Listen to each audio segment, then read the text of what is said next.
La guerre au Moyen-Orient peut-elle même provoquer une famine? Le blocus du détroit d'Ormuz perturbe fortement le transit des engrais essentiels à l'agriculture mondiale. Sur le continent africain en particulier, les récoltes pourraient s'avérer mauvaises, faisant craindre une crise alimentaire. Et si le blocage perdure, le programme alimentaire mondial estime que 45 millions de personnes supplémentaires connaîtront une insécurité alimentaire aiguë, en plus des 318 millions qui connaissent déjà cette situation. Alors, la menace d'une famine est-elle réelle? Comment l'Afrique peut-elle se sortir de sa dépendance aux engrais? L'agriculture est-elle redevenue une arme de guerre? Deux invités ce soir pour nous éclairer et en débattre. Marion Jansen, bonsoir. Bonsoir. Vous êtes directrice de la direction des échanges et de l'agriculture à l'OCDE. Face à vous, Augustin Grand-Georges, bonsoir. Bonsoir. Vous êtes responsable des initiatives développement au Forum de Paris sur la paix. Merci à vous deux d'être présents ce soir dans Question du soir.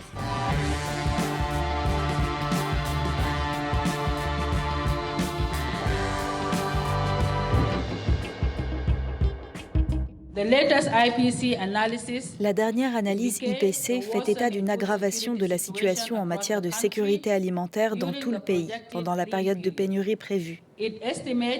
On estime que 7,9 millions de personnes seront confrontées à des niveaux élevés d'insécurité alimentaire, ce qui représente une augmentation d'environ 280 000 personnes par rapport aux chiffres de novembre 2025.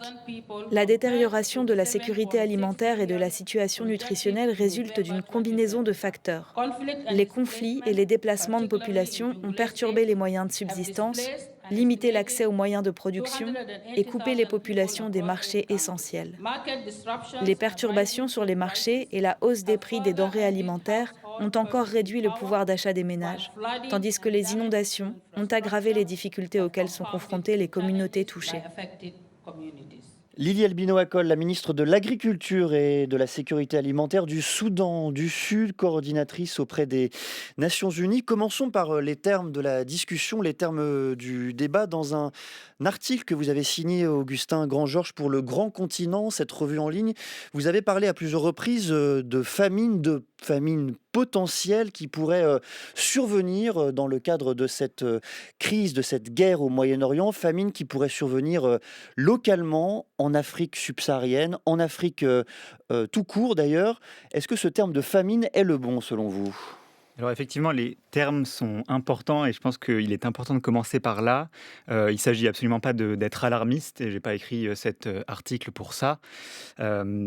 On est face à une situation qui est bien différente de la crise de 2022 où une grande partie des stocks de blé ukrainiens et russes étaient bloqués et où on a eu des chocs immédiats sur notamment le prix du blé et l'accessibilité de cette denrée. Aujourd'hui, là où mon attention se porte, c'est sur les stocks d'engrais qui sont bloqués dans le Golfe et sur évidemment les stocks énergétiques qui sont à la base de la production d'engrais un peu partout dans le monde. Ça peut mener... Ce golfe, c'est celui qui est en lien avec le détroit d'Ormuz, évidemment. Absolument, le détroit d'Ormuz. Évidemment, aujourd'hui, il n'est pas question d'alarmer sur un risque de famine mondiale. Les stocks céréaliers, d'ailleurs, sont bons. On va certainement parler d'une tension possible si le conflit se prolonge sur les prix alimentaires un peu partout, avec un risque d'ailleurs que des mesures protectionnistes dues à un certain alarmisme aggravent la situation.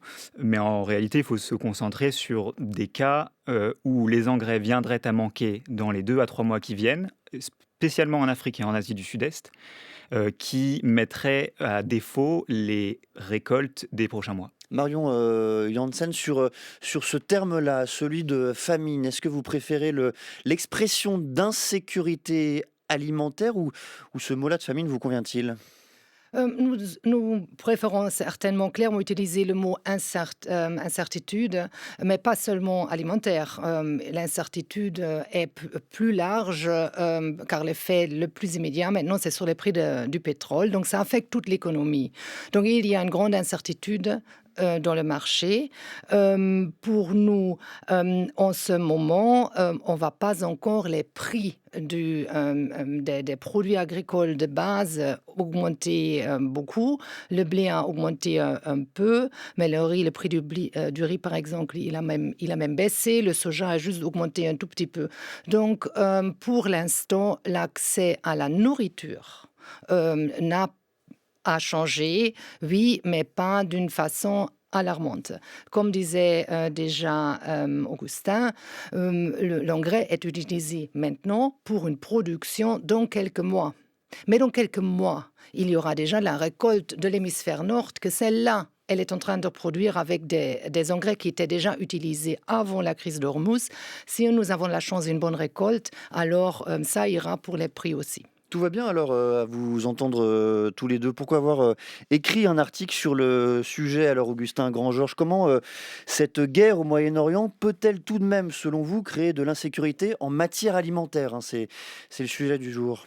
Alors, au moins par deux canaux, et là encore, je répète qu'il n'y a pas raison d'être alarmiste pour l'instant, mais au moins par deux canaux. Marion l'a rappelé, la première transmission, c'est la montée du coût de la vie un peu partout, la montée du coût de l'essence, et en matière alimentaire, ce sont les tracteurs qui roulent et les camions qui transportent la nourriture.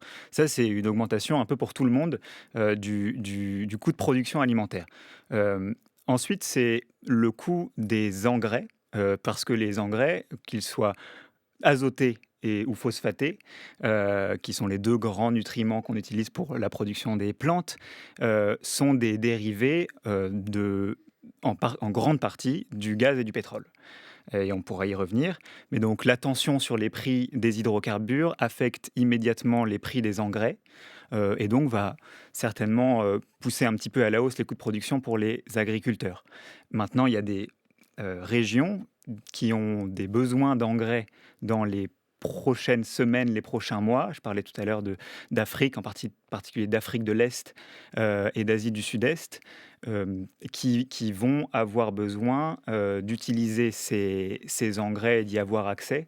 Et si le détroit ne se débloque pas, alors il faudra s'intéresser plus particulièrement à ce sujet-là. Pour bien comprendre ce que vous nous dites tous les deux, Marion Janssen, pour commencer, expliquez-nous encore une fois comment ces engrais azotés, il faut le préciser, passent par le détroit d'Ormuz. Pourquoi cette région du monde est-elle si importante dans le commerce de ces engrais, la circulation à travers le monde de ces engrais azotés? Parce que ce type d'engrais, c'est un produit byproduct, je ne sais pas comment on dit ça, de la production de gaz. Donc, ça vient d'une région qui produit du gaz. Ça veut aussi dire que d'autres pays qui produisent du gaz pourraient devenir plus actifs dans la production de ces engrais. Donc, oui, cette zone produit des engrais, mais surtout, le Moyen-Orient n'est pas un grand producteur de produits agricoles. Donc, ces engrais qu'ils produisent, ils ne les utilisent pas. Et ils les exportent. Et c'est pour ça qu'ils sont un grand exportateur au niveau mondial. Ils ne sont pas le plus grand producteur, par exemple. Mais je pense que là, on est tout à fait d'accord aussi avec Augustin. Il y aura, c'est l'hémisphère sud qui serait maintenant en train d'acheter des engrais et qui peut avoir des problèmes, surtout s'ils n'avaient pas acheté déjà en avance à des prix déjà fixés. Bon, j'ai bien compris qu'il fallait tempérer notre alarmisme, mais je vous cite Augustin Grand-Georges, et je vous embête, je le sais. Voilà ce que vous écrivez dans le Grand Continent. Les projections prévoient un effondrement potentiel des rendements céréaliers pouvant atteindre 50% dans les principales régions africaines pour la saison qui s'ouvre. Selon la FAO, l'absence d'engrais azotés réduira les rendements du maïs de plus de 40%. Et selon le Programme alimentaire mondial, les conséquences humanitaires les plus directes de cette crise sont l'exposition de 45 millions de personnes supplémentaires à une insécurité alimentaire aiguë. Alors comment ne pas être alarmiste ? Alors, d'abord, ce sont des projections et c'est dans le cas, et je l'écris bien, où le conflit était amené à durer et où nous ne répondrions pas à ce problème. À durer quelques semaines de plus seulement, entre guillemets, hein. Quelques semaines ou quelques mois. Et évidemment, il faut distinguer selon les récoltes, les régions, selon aussi les épisodes climatiques. Il y a une petite chose dont on parle peu, mais qu'il faut aussi avoir à l'esprit quand même, c'est que le phénomène El Niño va probablement se répéter cette année, qu'on attend des températures fortes. Donc, Cet été en particulier. cet été en particulier, en Europe, et en général, c'est un phénomène qui touche l'ensemble de la planète. Donc c'est aussi quelque chose qu'il faut garder à l'esprit. Maintenant, si on reprend la raison pour laquelle on est si dépendant de ces engrais azotés et de ces hydrocarbures qui sont bloqués dans le détroit d'Ormuz. L'agriculture, elle s'est développée, elle a fait des progrès considérables au XXe siècle grâce à un procédé très particulier, qui s'appelle le procédé Haber-Bosch, qui a été inventé en 1909. C'était deux chimistes allemands qui ont inventé ça, qui l'ont industrialisé, qui a permis à l'agriculture d'être 10, 15, 20, 50 fois plus productive dans certaines régions. L'Inde a triplé sa production de blé en 10 ans au moment de la révolution verte dans les années 60. C'est ça qui nous permet aujourd'hui d'avoir une agriculture très, très productive. Donc cette accélération des rendements à travers l'histoire, c'est d'abord et avant tout le fruit de ces engrais azotés en particulier. Absolument. Et on a créé de manière consciente une dépendance structurelle de nos grands modèles agricoles modernes aux hydrocarbures. La question maintenant, c'est est-ce qu'on est capable de réduire les dépendances en ayant plusieurs régions d'approvisionnement? Et je pense on va en discuter. Marion Janssen, est-ce que l'Europe en général, la France en particulier, sommes-nous, j'allais dire, en risque aussi du fait de la difficulté d'accéder en partie à ces engrais azotés? Quel impact de cette crise au Moyen-Orient sur nos modèles agricoles, mais plus particulièrement sur notre accès à l'agriculture et à l'alimentation? Comme je disais avant, les produits ont déjà été, la semence a déjà eu lieu pour la récolte d'automne. Donc, et la plupart des agriculteurs en Europe ont déjà acheté leurs engrais ou ils ont des contrats avec des prix d'avant la crise. Donc, l'effet, ça diffère un peu par pays. Il y a des pays en Europe qui achètent plutôt sur le marché immédiatement, mais la plupart, ils ont leurs engrais pour cette récolte. Ça peut affecter l'après. Ceci dit, parce qu'on parlait de comment prévenir, beaucoup de nos membres à l'OCDE, après la crise en Ukraine, ont commencé à diversifier leur accès aux engrais ou peut-être à considérer à en produire eux-mêmes pour être un peu plus indépendants. Je voudrais vous faire entendre la voix de l'économiste essayiste Nicolas Bavrez. Il s'exprimait il y a quelques jours sur le site en ligne Boursorama. Aujourd'hui, on est potentiellement en train d'organiser une crise alimentaire mondiale majeure pour 2027 si les engrais azotés ne peuvent plus recirculer. Et les pénuries qui pour l'instant concernent l'Asie, elles vont arriver tôt ou tard en Europe et dans le reste du monde. J'ajoute que les autres pays dont on parle peu, mais qui sont très durement touchés, c'est tous les pays du Sud, par exemple les pays africains. Donc c'est pour ça qu'il y a une asymétrie complète et qu'il ne faut jamais oublier qu'avec le développement de ces pays du Golfe, évidemment, cette région est cruciale pour le pétrole, mais le Golfe est aussi très important pour beaucoup d'autres productions, dont l'agriculture. Votre analyse et réaction, Augustin Grand-Georges, à ces propos? Je pense qu'il a raison de pointer le cas des pays africains. En revanche, crier aujourd'hui au loup à une famine généralisée, c'est, à mon avis, non seulement faux, mais c'est aussi un peu dangereux. Parce que, on le sait bien, les systèmes alimentaires sont interdépendants et se sont structurés depuis une trentaine d'années en marché. Et les réactions des États peuvent mener une crise localisée à une catastrophe générale. C'est ce qui a été le cas, par exemple, en 2007-2008, des incidents économiques. D'abord avec évidemment la crise de 2007, la montée du cours du pétrole, des incidents climatiques extrêmes, des pays qui ferment leurs frontières alimentaires, donc qui réduisent les stocks, les exportations d'engrais, qui réduisent les exportations alimentaires, et une machine qui s'emballe, des prix qui montent, et effectivement, à la fin, une famine. Et c'est la raison pour laquelle on a créé depuis des mécanismes de transparence sur les stocks céréaliers, pas tellement sur les stocks d'engrais. Peut-être que ce sera une leçon à tirer de ce moment. Mais c'est la raison pour laquelle il faut être extrêmement prudent. Mais néanmoins, c'est un moment où, évidemment, il faut être délicat, il ne faut pas surcommuniquer, mais il ne faut pas non plus sous-communiquer, parce que la prudence excessive peut aussi avoir un coût très lourd. Ça a été le cas dans l'histoire, ça a été le cas même récemment, 2016-2017, des incidents climatiques ou des conflits localisés, Yémen, Soudan du Sud, Nigeria, Somalie. Et donc, il faut être précis et factuel, il y a un risque localisé. Je veux rajouter 2 petites choses. La première, c'est que, en fait, les plus à risque d'abord, ce sont les pays du Golfe et l'Iran, qui ont des stocks alimentaires, mais le détroit est fermé dans un sens, il l'est aussi dans l'autre. Donc, évidemment, il y a un sujet d'alimentation pour ces pays-là. Le deuxième, c'est des pays qui sont déjà en situation de difficulté. Je pense au Soudan, et on a entendu la ministre du Soudan tout à l'heure. Et il y a quelque chose qu'on relève peu, qui est que les ports des Émirats, en particulier le port de Djebel Ali, sont des ports de réexportation alimentaire pour les stocks du programme alimentaire mondial, etc. Donc il faut trouver des routes alternatives pour ces pays-là qui sont déjà dans des situations de conflit ou d'insécurité alimentaire aiguë. Je reviens au début de votre raisonnement. Est-ce que vous êtes d'accord avec l'idée, Marion Jansen, qu'il faut faire attention aux mots qu'on emploie, qu'on mobilise, parce que certains termes, celui de famine en particulier, peuvent agir comme des prophéties autoréalisatrices et créer l'effet qu'on avait intenté justement et que ces mots portaient en eux-mêmes? Oui, je serais d'accord. Et ça, c'est un phénomène assez connu. Par exemple, un banquier central ne parlera jamais d'inflation. Parce que si je dis Parce que il c'est peut y son avoir cauchemar absolu. l'inflation, oui, l'inflation vient, donc pourquoi le faire sur les prix alimentaires où l'effet serait encore pire? Parce que c'est les populations les plus pauvres et qui sont le plus vite affectées.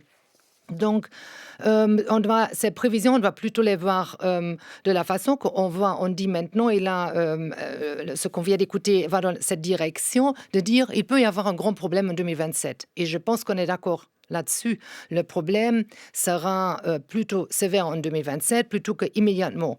Mais si c'est 2027, ça nous donne du temps pour faire quelque chose, pour nous préparer à comment on peut réorganiser, comment on peut faire que, s'il y a des problèmes en Afrique, on peut faire que le commerce va vers l'Afrique. C'est une chose que nous avons fait dans la situation en Ukraine, quand la Russie a agressé l'Ukraine. Nous, à l'OCDE, on a dit, oui, il y a un problème, mais le problème est que le blé ne peut pas partir d'Ukraine. La récolte a eu lieu. Alors, au lieu de crier famine, faites en sorte que le blé puisse partir. Et il y a eu l'accord de la mer Noire et avec des effets très positifs. Donc, être transparent, et Quentin faisait référence au système de transparence. Augustin, pardon. Augustin. Il y a, après la grande crise financière, il y a un système d'information sur les marchés agricoles, AMIS, qui s'est créé. Regardez pour les informations sur les prix, sur les stocks, sur le commerce. Ce système, parce qu'il a été créé pour amener de la transparence et éviter la surréaction. Vous souhaitiez réagir, Augustin Grand-Georges? Oui, simplement pour ajouter 2 choses. La première, c'est que on est aussi dans un système qui est moins coopératif qu'il ne l'a été par le passé. Et donc, depuis les dernières années, un certain nombre de pays ont réduit ou suspendu leurs exportations alimentaires et leurs exportations d'engrais. Je pense en particulier à la Chine, qui est en fait le plus gros producteur d'engrais azotés durés du monde, qui a réduit de 30%, qui a suspendu depuis 2021, depuis le Covid, ses exportations d'engrais. L'Inde également qui commence à suspendre. La Russie qui est sous sanction, même si les engrais sont exemptés, ça ne facilite pas le commerce avec les Russes. Donc on avait un marché d'engrais qui était un petit peu tendu, donc c'est pour ça qu'il faut que les pays coopèrent à ce moment-là. Le deuxième sujet, on en a déjà un petit peu parlé, mais on a quand même une fenêtre là dans les prochaines semaines. Certes, les problèmes sont plutôt pour 2027, mais si on peut agir rapidement et avoir une réponse internationale pour quelques pays, en particulier le Kenya, la Tanzanie, la Somalie, l'Éthiopie, qui sont en train de semer ou qui sèment dans les prochaines semaines, les prochains mois, et pouvoir leur apporter des stocks d'engrais, comme on a pu débloquer en 2022 les stocks céréaliers de la mer Noire, à mon avis, ça tranquillisera tout le monde. Je vous garde un instant, Augustin Grand-Georges. Expliquez-nous à quel point la géographie, la géopolitique des engrais recouvre celle du gaz. Comment se fait-il au fond que ces engrais soient si importants dans cette région, pour cette région, et que tout transite à travers le détroit d'Ormuz aujourd'hui? Tout non, mais en tout cas une bonne partie, bien sûr. Alors, je dirais pour essentiellement 2 raisons. La première, c'est que tout producteur de gaz peut être un producteur d'engrais azotés. Parce que l'urée, donc un engrais azoté, c'est des petites billes, est un dérivé de l'ammoniac qui est lui-même un dérivé du gaz, et en particulier du gaz naturel liquéfié, quand c'est du gaz qu'on extrait. Donc la matière première de l'engrais, c'est le gaz bien souvent. Oui, de l'engrais azoté en tout cas. Ensuite, par effet de cascade, quand le gaz naturel liquéfié qatari, iranien est bloqué dans le détroit d'Ormuz, les grands producteurs d'engrais du monde ont moins de gaz, il y a moins de gaz sur le marché, donc les prix montent, donc voilà, il y a moins d'engrais pour tout le monde, ou en tout cas les prix sont plus élevés. La deuxième raison, c'est que en fait, ces pays, en particulier les monarchies du Golfe, ont remonté depuis les années 90 la chaîne de production des engrais, et se sont dit, puisqu'on a du gaz, on peut aussi faire des engrais, et donc c'est la raison pour laquelle le Qatar et d'autres sont devenus eux-mêmes des gros producteurs. Marion Janssen, ces engrais, j'y reste un instant, à quel point sont-ils centraux dans nos modèles agricoles? À quel point, en Europe par exemple, sommes-nous dépendants de l'importation de l'engrais, des engrais azotés? Pas tellement de cette région-là en Europe. En Europe, on peut importer d'ailleurs. Comme Augustin a dit, tout producteur de gaz peut faire ses engrais. Ce serait en Europe la Norvège, ce serait en l'OCDE aussi les États-Unis. Les États-Unis en font aussi, mais l'utilisent chez eux. C'est pour ça qu'ils sont un grand producteur et pas un grand exportateur. Or que le Qatar, c'est un producteur et exportateur parce qu'ils ne produisent pas des produits agricoles. Je pense, pourquoi on utilise, Augustin l'a dit, parce que ça a augmenté la productivité. C'était un modèle qui faisait sens en termes de productivité et donc sécurité alimentaire, parce que si on produit mieux, plus, c'est bien pour la sécurité. Maintenant, s'il y a trop d'insécurité, on va changer de mode d'opération et c'est déjà en train d'arriver. On pourrait se passer d'engrais aujourd'hui, on pourrait imaginer une agriculture sans ce type d'engrais-là, on parlera d'autres engrais bien sûr, mais sans ce type d'engrais dits azotés? Pas tout de suite. Pas tout de suite. On peut, on peut s'ajuster et utiliser d'autres engrais. Et il y a même en Europe des pays qui sont en train soit de faire des stocks, soit en train d'utiliser moins ces engrais-là. Mais il faut une période d'ajustement. Augustin Grand-Georges, la situation en Afrique est bien différente. La dépendance des pays, de beaucoup de pays, est bien plus évidente et massive à l'égard de cette région du détroit d'Ormuz. Alors certains pays, en particulier en Afrique de l'Est, se sourcent énormément en engrais dans cette région-là. Il y a un autre cas dont on n'a pas parlé, c'est la dépendance des engrais phosphatés, et notamment des engrais marocains, à l'ammoniac et au soufre. Le soufre est un dérivé, est un résidu du pétrole quand on le raffine, et 50% du soufre mondial, puisque beaucoup du pétrole mondial est produit dans cette région-là, autour du détroit du golfe d'Ormuz. Le 50% du soufre mondial est produit là, et donc s'il est bloqué, ça réduit aussi la capacité des producteurs d'engrais phosphatés pour leur propre production. Et donc il y a des grands producteurs d'engrais africains qui sont par la même raison que le détroit d'Ormuz est bloqué, affectés dans leur capacité. Peut-être un tout petit mot pour dire, parce que parfois c'est un petit peu nébuleux pour les gens qui écoutent, et j'espère qu'il n'y a pas trop d'agronomes qui nous écoutent, parce que sinon ils vont dire que ce que je dis est affreusement approximatif, mais simplement pour dire qu'on a besoin de ces 2 types d'engrais pour faire pousser les plantes, un peu partout dans le monde. Et Marion avait raison de dire qu'il est très difficile de s'en passer aujourd'hui. Azote et phosphore donc. Exactement. Si on veut nourrir en gros 10 milliards de personnes en 2050. On met d'abord, en gros, vraiment pour schématiser, les phosphates ou le phosphore, qui sont donc c'est l'azote, le phosphore et le potassium, qui est le troisième grand nutriment. On met d'abord le phosphate au moment où on sème, et c'est ça qui va permettre de grandir en haut et en bas, c'est-à-dire les racines et les grains, les fruits. Et puis après, au bout de quelques semaines, on met les engrais azotés qui sont nécessaires pour le développement végétatif, pour que la plante grandisse plus vite, donc la tige, les feuilles, etc. Et ça, tous les agriculteurs du monde, pratiquement, en ont besoin s'ils veulent produire pour nourrir largement. Ces engrais, Marion Jansen, sont-ils d'une manière croissante et plus particulièrement depuis la guerre en Ukraine, de véritables armes géopolitiques? Est-ce qu'ils sont employés comme des instruments de coercition, d'influence dans les grandes crises géopolitiques que nous traversons? Je dirais que dans la crise d'Ukraine, oui, l'engrais, même aussi le blé, ont été utilisés comme une arme géopolitique. Je ne vois pas la situation dans le Moyen-Orient de ce point de vue-là. C'est un résultat du conflit au Moyen-Orient et qu'il y aura des effets sur le secteur agricole, mais je ne pense pas que ça a été utilisé de façon exprès comme ça. Pourquoi je le dis dans le cas d'Ukraine? Parce qu'en Ukraine, nous avons vu un phénomène très particulier. L'Ukraine est un grand exportateur de blé, la Russie aussi. Deux grands exportateurs. La Russie attaque l'Ukraine, donc l'Ukraine ne peut pas exporter sans aide son blé. Et qu'est-ce qui fait la Russie en même temps? Elle arrête ses propres exportations.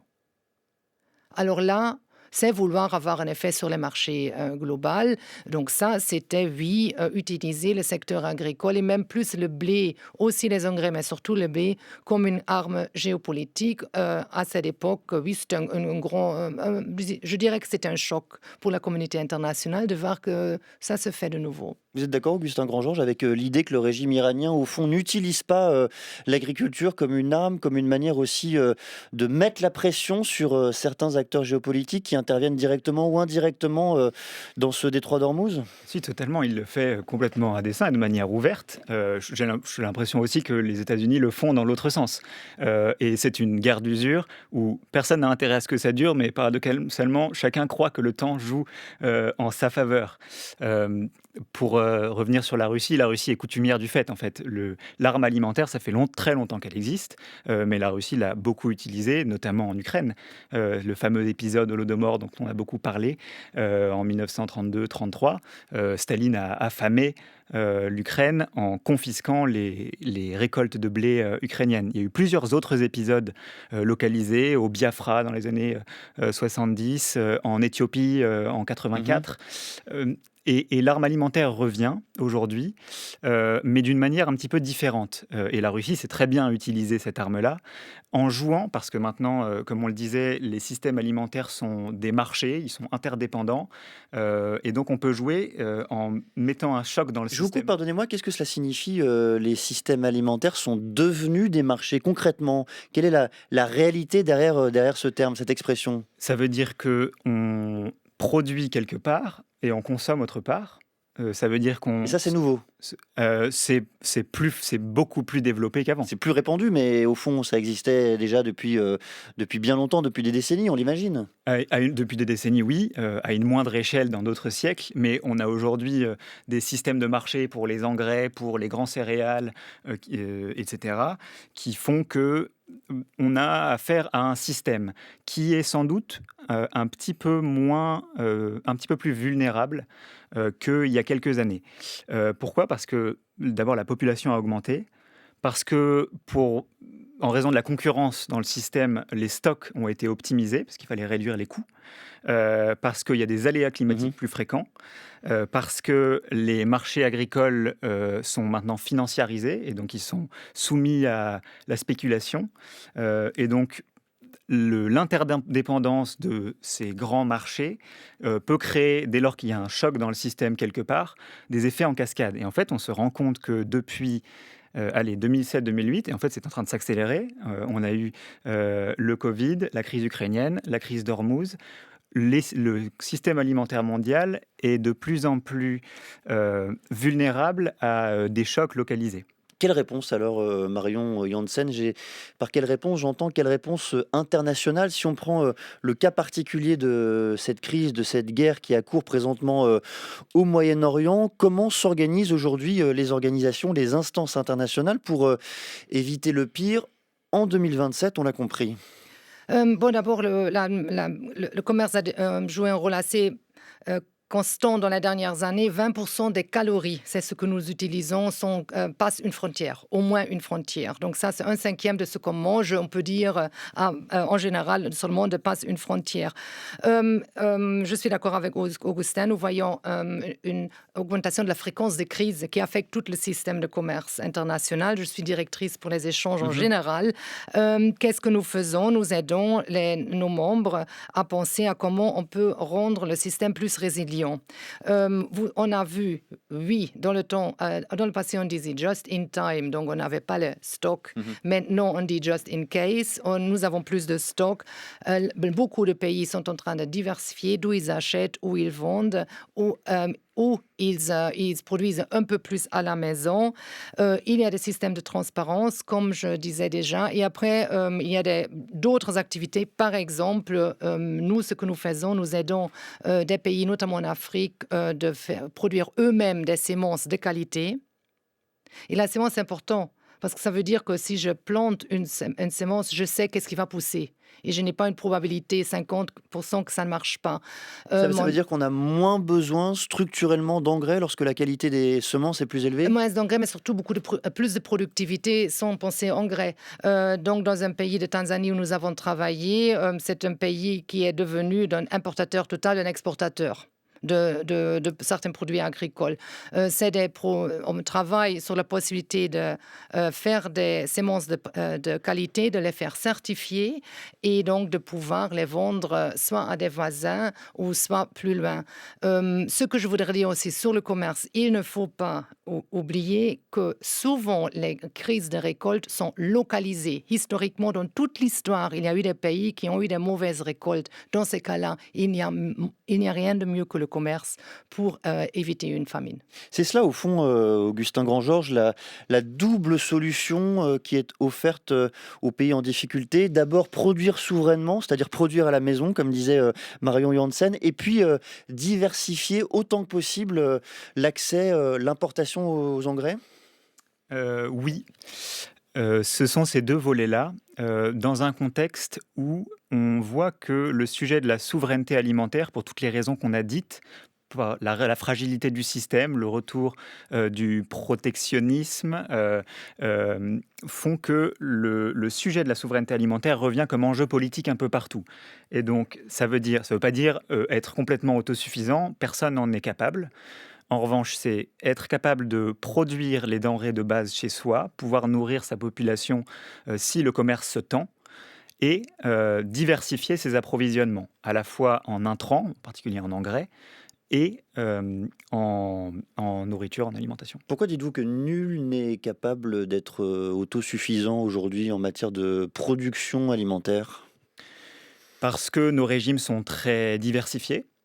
Vous prenez par exemple la viande bovine qui est consommée en Europe, elle est nourrie par du soja qui est fait au Brésil, qui est grandi avec des engrais qui sont faits au Qatar.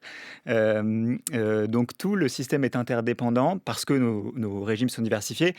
Un petit exemple historique, mais on a été capable aussi de vivre, d'être plus grand, de vivre plus longtemps parce que nos régimes se diversifiaient. À l'époque, en Irlande, par exemple, quand il y a eu la crise de la pomme de terre dans les années 1850, 60, 60, j'ai un léger doute historique. En fait, si les régimes n'étaient pas diversifiés, donc d'abord, les gens n'étaient pas en bonne santé, et puis en plus, quand il y a eu un problème sur la pomme de terre, ça a créé une famine immédiate. Donc, on a besoin de ce commerce. Marion Janssen, on a le sentiment que dans les crises géopolitiques présentes, et peut-être particulièrement dans cette guerre qui a cours au Moyen-Orient, la question alimentaire, la question de la sécurité, de la souveraineté alimentaire arrive au second plan, en particulier face à l'enjeu énergétique. Alors, est-ce que cette question, cet enjeu représente pour vous un impensé aujourd'hui ?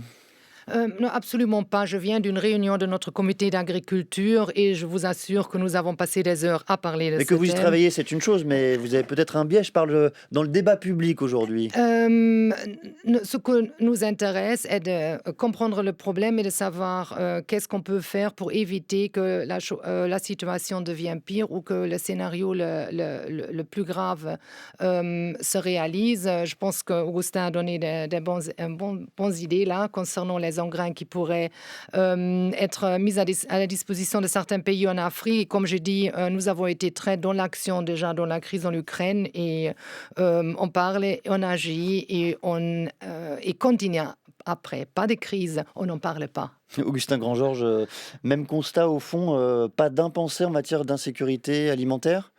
Je pense que c'est un sujet qui mérite d'être plus traité dans le débat public. Ça, c'est certain. Et je pense qu'il va revenir. Il revient déjà en réalité, puisque nous sommes là pour en parler, mais aussi parce qu'on a vu qu'avec le Covid, la crise ukrainienne, Hormuz, on en parle de plus en plus. Et puis, de toutes les façons, le sujet de l'alimentation, en particulier en Europe, en France, est un sujet qui fait beaucoup parler, et à raison. Maintenant, pour revenir peut-être rapidement sur la question de comment est-ce qu'on s'organise au niveau international, c'est un sujet qui est, je pense, bien dans l'esprit de nos dirigeants qui regardent ça de près. Il y a un sujet qui est celui de la transparence des marchés, c'est-à-dire où sont les stocks. À partir de 2000, c'était d'ailleurs le président Sarkozy qui avait poussé ça au moment de la présidence française du G20 en 2011. On avait dit Les stocks alimentaires. Hein. les stocks céréaliers des 4 grandes céréales du monde, le blé, le riz, le maïs et puis le soja. On a mis en place un système de transparence de OK, où sont les stocks et qui a quoi. Comme ça, c'est toujours un dilemme du prisonnier. Si jamais on a peur de manquer, on réduit ses exportations et donc les autres viennent à manquer. Si jamais on sait de manière transparente et qu'on a un bon dialogue, où sont les stocks, pas de panique. Ça n'existe pas aujourd'hui sur les engrais et c'est quelque chose qui pourrait... Ça, c'est déjà en train de se faire. Et en réalité, il y a déjà des même discussions. Alors expliquez-nous, Marion Janssen, sous comment... le système d'information sur les marchés agricoles, les données sur les engrais sont déjà en train d'être récoltées. Et ça, justement, c'était une réaction à la crise en Ukraine où on a vu que l'engrais était si important. Dans une organisation comme l'OCDE, nos modèles sur les prévisions des marchés agricoles, on a ajouté des modèles sur le secteur d'engrais et ça nous permet maintenant de prévoir comment ce qui se passe en Hormuz peut affecter les prix cette année, l'année prochaine et de comprendre qu'est-ce qu'on pourrait faire pour éviter qu'il y ait des problèmes trop grands. Ceci dit, bien sûr, si la crise en mousse va perdurer, cela aura des effets très négatifs sur beaucoup d'aspects de nos économies y inclut la sécurité alimentaire. Cette transparence, Marion Janssen, sur les engrais, leur quantité, qui les détient, est-ce qu'elle est difficile à obtenir de la part des États membres de l'OCDE, de la part des pays? Est-ce que c'est un combat compliqué justement à mener? Mais oui, je dois dire que ce n'est pas absolument et ce n'est pas tout à fait facile. C'est notamment sur la Chine que nous n'avons pas l'impression d'avoir pas toute l'information, pas seulement sur les engrais, mais aussi sur les 4 céréales qu'Augustin mentionnait. Et c'est là où on dépend de la collaboration de tous les acteurs, parce que ça devrait intéresser tout le monde de calmer les marchés quand c'est possible. Merci beaucoup à vous deux de nous avoir fait voyager à travers le monde, de mieux nous avoir fait comprendre l'importance des engrais dans nos modèles agricoles, céréaliers, dans notre quotidien. Marion Janssen, directrice de la direction des échanges et de l'agriculture de l'OCDE. Augustin Grand-Georges, responsable des initiatives développement au Forum de Paris sur la paix. Merci également à celles et ceux qui ont préparé cette émission. Antoine Héral, Stéphanie Villeneuve, Diane de Vancey, Mathias Mégy, Juliette Mouélic. À suivre après le journal,